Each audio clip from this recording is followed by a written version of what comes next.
बिहार में होने जा रही है 1.25 लाख शिक्षकों की बहाली। तुरंत ही इसका नोटिफिकेशन जारी होने जा रहा है। अब हम इसके लिए कुछ विस्तार से आपको बता रहे हैं। बिहार शिक्षा विभाग में बिहार राज्य के 12वीं पास और ग्रेजुएशन पास इन अभ्यर्थियों के लिए जिन्होंने 2020 में दिसंबर में सीटेट पास करके और अभी तक बैठे हुए हैं, साथ ही इस बार दिसंबर जनवरी में जो सीटेट की परीक्षा हुई है 2021 और 22 में, तो इसमें भी बहुत सारे लोग उत्तीर्ण हो चुके हैं। इन लोगों के लिए अब फिर से 7वें चरण में 1.25 लाख शिक्षक के पदों पर बहाली होने जा रही है। बिहार के शिक्षा मंत्री विजय कुमार चौधरी ने कहा है कि राज्य के प्रारंभिक और माध्यमिक और उच्चतर माध्यमिक इन स्कूलों में कुल मिलाकर 1.25 लाख पद अभी भी रिक्त हैं, और जो लोग भी इच्छुक महिला पुरुष हैं वो लोग इसके लिए अगर एलिजिबल हैं, अगर पात्र हैं, शिक्षक पात्रता परीक्षा में उत्तीर्ण हैं, तो वो लोग फॉर्म भर सकते हैं। अब इस बार सरकार ने फॉर्म भरने की प्रक्रिया में बदलाव करने का मन बना लिया है। इस बार जो फॉर्म भरा जाएगा, तो पिछले बार आप लोग हर पंचायत में जाकर, हर प्रखंड में जाकर, अर्थात हर नियोजन इकाई में जाकर फॉर्म भरे थे और फॉर्म डाला करते थे। अब यह नहीं होगा। अब आपकी परेशानी दूर होने जा रही है। अब जाना कहीं नहीं है, आपको घर बैठे मोबाइल से हो या किसी साइबर कैफे में बैठकर कंप्यूटर के सहारे आप ऑनलाइन शिक्षा विभाग के वेबसाइट पर आप ऑनलाइन अप्लाई करेंगे। एप्लीकेशन जो होगा, अब आवेदन ऑनलाइन होने जा रहा है। इसमें आपको पंचायत और प्रखंड दोनों के लिए अलग अलग आपको ऑप्शन दिया जाएगा, विकल्प, जिसको आप चयन करेंगे किन किन प्रखंडों में। यह 20 से 25 के आसपास होगा। तो किन किन प्रखंडों में आप फॉर्म को भरना चाहते हैं, किन किन नियोजन इकाई में आप जाना चाहते हैं, तो उसका आप क्रमवार, प्राथमिकतावार, ऊपर से 1 से लेकर और 20 हो या 25 हो तो वहां तक आप सजा देंगे, या फिर पंचायत नियोजन इकाई में हो तो वहां भी उसी तरह भर देंगे। तो इस तरह से आपका जो आवेदन होगा उन प्रखंडों को और उन पंचायतों को वहीं से प्रेषित कर दिया जाएगा। तो इस तरह से इस बार नए तरीके से शिक्षक बहाली के लिए फॉर्म जो है वो भरा जाएगा। ये शिक्षा विभाग की वेबसाइट पर ऑनलाइन भरा जाएगा। education.bih.nic.in शिक्षा विभाग का जो वेबसाइट है वह है education.bih.nic.in। तो इसी पर यह भरना है। शैक्षणिक योग्यता इसके लिए, तो इसके लिए आपको 3 प्रकार की योग्यताओं से गुजरना पड़ता है। पहला तो है शैक्षणिक योग्यता, और दूसरा है प्रशैक्षणिक योग्यता। यानी आपने अगर इंटरमीडिएट की परीक्षा उत्तीर्ण किया है द्वितीय श्रेणी में,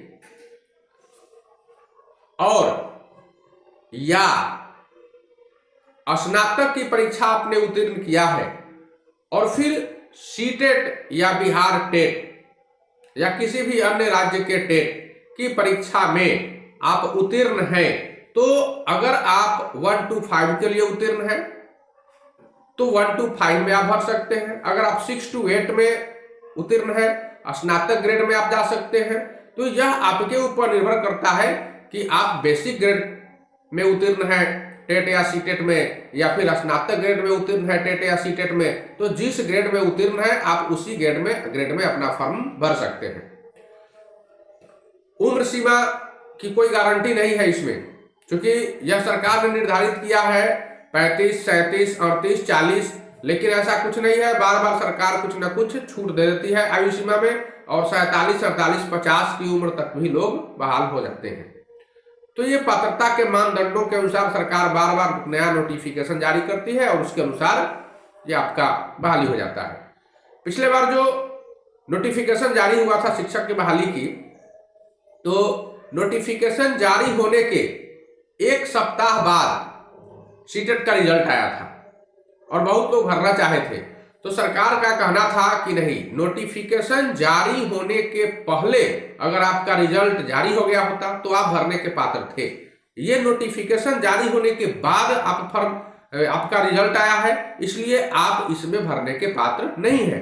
तो वो लोग भी अभी प्रतीक्षारत हैं और इस बार भी रिजल्ट आ चुका है दिसंबर जनवरी 2021-22 का सीटेट का। तो इसमें भी बहुत सारे लोग पास हो चुके हैं। तो ये सारे लोग मिलकर अब नया जो आ रहा है 7वें चरण की बहाली होगी, तो इसमें आप लोग आवेदन कर सकते हैं। इसके लिए आप पात्र हैं। हो सकता है इस बार सरकार कुछ शुल्क लगा दे, जब आप फॉर्म भरिएगा तो इसमें कुछ शुल्क भी आपको देना पड़े, इस पर सरकार विचार कर रही है। अब देखिए आगे क्या होता है, अब ऐसा होता है या नहीं होता है। इसमें अब रह गई वेतनमान की, तो पिछले बार जो वेतनमान मिला हुआ था 5200 2000 का वेतनमान, तो यही आपके लिए भी वेतनमान होगा 5200 प्लस 2000, और इसमें 2.57 से गुना करने के बाद जितना आता है वह निकटतम 10 के गुणक में मूल वेतन बन जाता है। और इसके बाद मूल वेतन में आपको जितना प्रतिशत डीए होता है वो जुड़ता है। एचआरए आपको हाउसिंग रेंट अलाउंस जो होता है 4%, 6%, ये सब अलग अलग शहरों और गांवों के कैटेगोरिया के अनुसार मिलता है। तो ये जो है आपको अलग से मिलता है। 1000 रुपया आपको अलग से मेडिकल अलाउंस मिलता है और 1800 रुपया जो है आपके सैलरी से काट लिया जाता है पीएफ के रूप में। तो ये सब काटने के बाद ही आपको मिल पाता है, यही आपका वेतनमान है। आवेदन की प्रक्रिया इस बार तो ऑनलाइन होने जा रही है, तो आप नया तरीका से हो रहा है, इसलिए यह ध्यान रखेंगे। तो पहले मैंने योग्यता बताया कि पहले शैक्षणिक योग्यता है, फिर प्रशैक्षणिक योग्यता है। आपको कम से कम डीएलएड या बीएड अनिवार्य है, तो ये प्रशैक्षणिक योग्यता है। इसके बाद आपकी मेधा सूची तैयार की जाती है और मेधा सूची तैयार करने के बाद फिर बहाली की प्रक्रिया तो आप लोगों ने पिछली बार देखा ही होगा। तो ये प्रक्रिया उसी रूप में हो जाती है। ज्वाइनिंग के पहले आपको मेडिकल बनवाना पड़ता है, मेडिकल के बाद आप जाकर ज्वाइन करते हैं। तो ये सारी प्रक्रियाएं हैं और इन प्रक्रियाओं को इस बार आपको ऑनलाइन करना पड़ेगा। तो इस बार आप ध्यान रखेंगे कि कुछ कागज भी आपको रखना है, जैसे अप्लाई करने के लिए शैक्षणिक योग्यता का जो प्रमाण पत्र होता है वो सारे चीज़ रखेंगे। पर शैक्षणिक आपने जो प्रशिक्षण लिया है, बीएड हो या फिर डीएलएड हो, उसका मार्कशीट रखना है और फिर उसका कोई सर्टिफिकेट है वो रखना है, पहचान पत्र अपना एक आधार कार्ड रखना है, जाति प्रमाण पत्र रखना है, आवासीय प्रमाण पत्र रखना है। जन्म तिथि के लिए तो मार्कशीट काफ़ी हो जाता है, फोटो रखना है पासपोर्ट साइज। तो ये सारी चीज़ें आप करने के बाद आप तैयार रहेंगे भरने के लिए। इस बार थोड़ी सी प्रक्रिया अलग हो जाएगी, लेकिन देखिए अब कुछ लोगों ने हाई कोर्ट में फिर से रिट याचिका दायर कर दिया है। उनका कहना है कि ये जो छठे चरण की बहाली संपन्न होने जा रही है, तो इसी को अनवरत 7वें चरण में रख दिया जाए, मतलब नया कोई आवेदन नहीं लिया जाए। तो अगर नया आवेदन नहीं लिया जाता है तो 20 मई 2020 के दिसंबर में जो लोग पास किए थे उनको तो मौका नहीं मिल पाएगा, और इस बार जो पास किए हैं उनको तो मौका नहीं मिल पाएगा। लेकिन सरकार चाहती है कि मौका सबको मिले, इसलिए जो भी होगा वह नया आवेदन ही होगा, नए सिरे से काम होगा और ये पुरानी चीजें नहीं रह पाएंगी। पुराने लोगों का कहना था कि हम लोग पहले से चूंकि आवेदन दे चुके हैं इसलिए हम ही लोगों को कर दिया जाए, नया आवेदन नहीं लिया जाए, लेकिन ऐसा सरकार नहीं करने जा रही है। चलिए आप लोग तैयार रहिए अगली बार ऑनलाइन फॉर्म भरने के लिए।